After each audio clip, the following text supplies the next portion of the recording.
Le lancement officiel de la programmation culturelle de l'espace culturel Lakefield s'est déroulé le 15 mai dernier à Gore.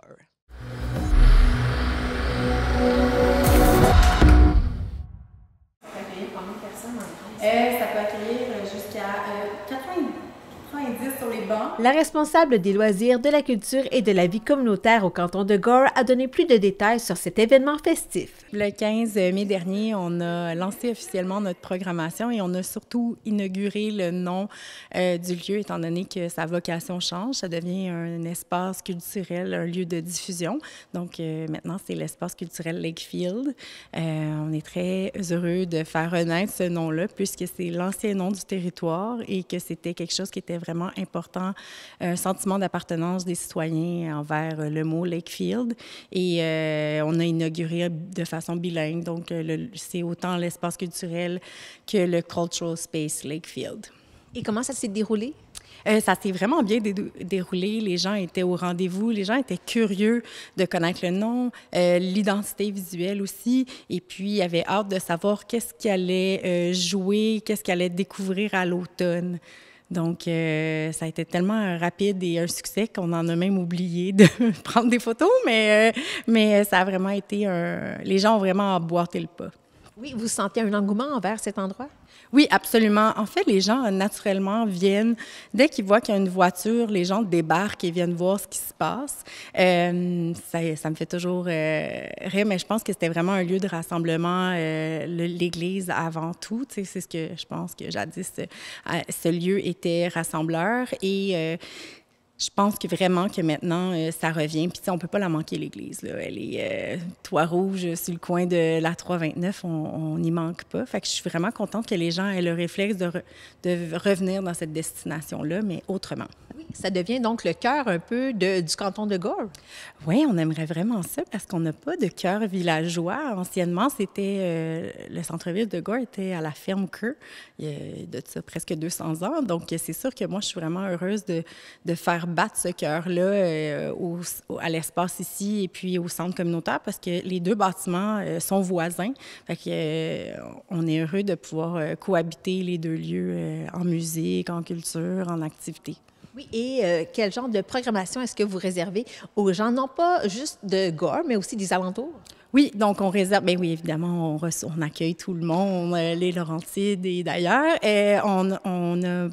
On a concocté une programmation bilingue parce que c'est important pour nous. Nous, on se distingue. Gore étant une ville à statut bilingue, je me suis dit, pourquoi pas faire une programmation dans les deux langues. Donc, je suis allée dans la musique alternative, émergente, dans le folk, dans le soft rock, dans un petit peu d'électro. Il va y avoir plein de saveurs musicales, un peu psychédéliques et tout ça.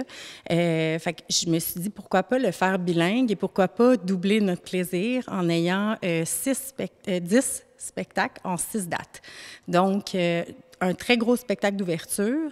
Ensuite, 4 spectacles avec une présentation, avec une double proposition, donc des artistes en français, en anglais, dans la même soirée.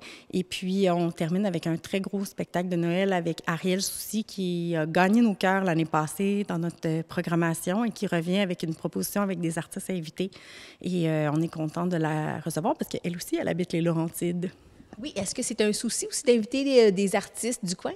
Ben oui, c'est important pour nous. Puis il y a beaucoup d'artistes de tout type dans le coin, soit à Gore, Morin Heights, un peu partout. On trouve ça important de faire rayonner localement. Bien, localement, c'est aussi au Québec et tout ça, mais vraiment aussi au cœur des Laurentides. On souhaite vraiment aussi donner cette chance-là. Et durant la dernière année, avant même l'inauguration de cet espace, vous aviez aussi testé quelques spectacles aussi pour voir qu'est-ce qui fonctionnait. Est-ce que vous avez pris ça en compte pour la nouvelle programmation de 2025? Oui, absolument. Donc, l'année passée, on a fait notre première année de rodage, je dirais. On a fait une programmation découverte en mettant en place 12 spectacles de tous les styles musicaux. Puis, ce qui a été le plus reçu et accueilli, pas apprécié, parce que la musique, c'est toujours apprécié, mais où on a eu un réel engouement, c'était plus dans l'alternative, dans l'émergence. Les gens sont heureux de découvrir des nouveaux talents et de donner cette place-là. Donc, on a eu Ariel Soucy qui était justement nominée en tant que découverte. Et puis, on se disait, ben voyons, pourquoi pas, ça serait le fun de l'avoir. Puis les gens, la salle était pleine. Fait que c'est un peu dans cette optique-là. En plus, c'est une artiste qui chante dans les 2 langues. Je me suis dit, hey, pourquoi pas m'inspirer de ça pour cette année?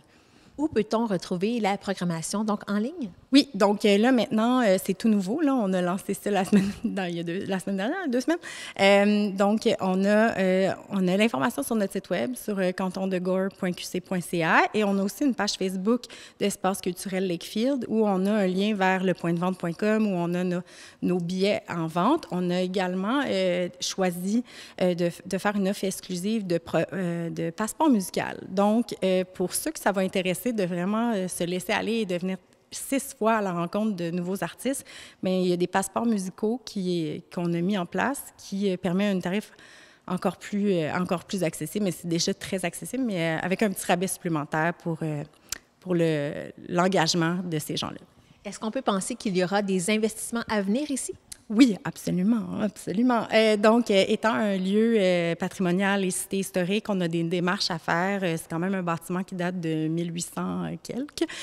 Donc, on est en démarche avec un carnet de santé. On a rencontré des ingénieurs, des architectes. Donc, on est vraiment dans ce processus-là pour, après ça, avoir des subventions, puis transformer vraiment le lieu pour accueillir une salle de diffusion, que ce soit musique et autres types d'art. Donc, vous entrevoyez cette salle-là comment? Bien, en fait, j'aime l'idée de promouvoir la culture par saison. Donc, la musique l'automne et peut-être la littérature en hiver et peut-être le théâtre au printemps. Je vais vraiment voir comment je me laisse guider là-dedans. L'été, actuellement, bien, ça ne se passe pas ici parce qu'il fait trop chaud et puis on verra quand ça sera possible. Mais il y a quand même des gens qui viennent encore se marier. Fait que je laisse aussi cette possibilité-là. Puis aussi, on accueille des résidences artistiques l'été et en hiver aussi, dans les périodes un petit peu plus tranquilles, pour permettre justement des nouveaux spectacles puis de voir naître des nouveaux projets dans le coin. Et est-ce que vous avez aussi des partenaires financiers? Bien sûr. Cette année, on a de l'aide. On a des partenaires qui viennent nous aider pour la programmation. Les gens ont été au rendez-vous. On a des entreprises, des entrepreneurs qui ont décidé d'embarquer dans notre projet. Et puis, ça nous permet justement d'avoir une programmation accessible.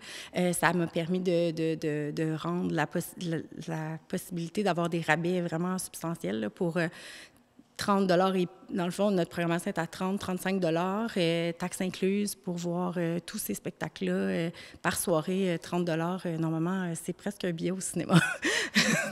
Et donc, s'il y a d'autres personnes qui sont intéressées à donner, elles peuvent le faire comment? Ils peuvent nous contacter, évidemment. Bien, ils peuvent me contacter, moi, mais en fait, ils peuvent nous contacter sur info@cantondegore.qc.ca. Puis en même temps, moi, je trouve que c'est justement une chance de faire rayonner leur entreprise aussi dans leur engagement culturel avec nous. Et puis, je pense que c'est un bel échange aussi.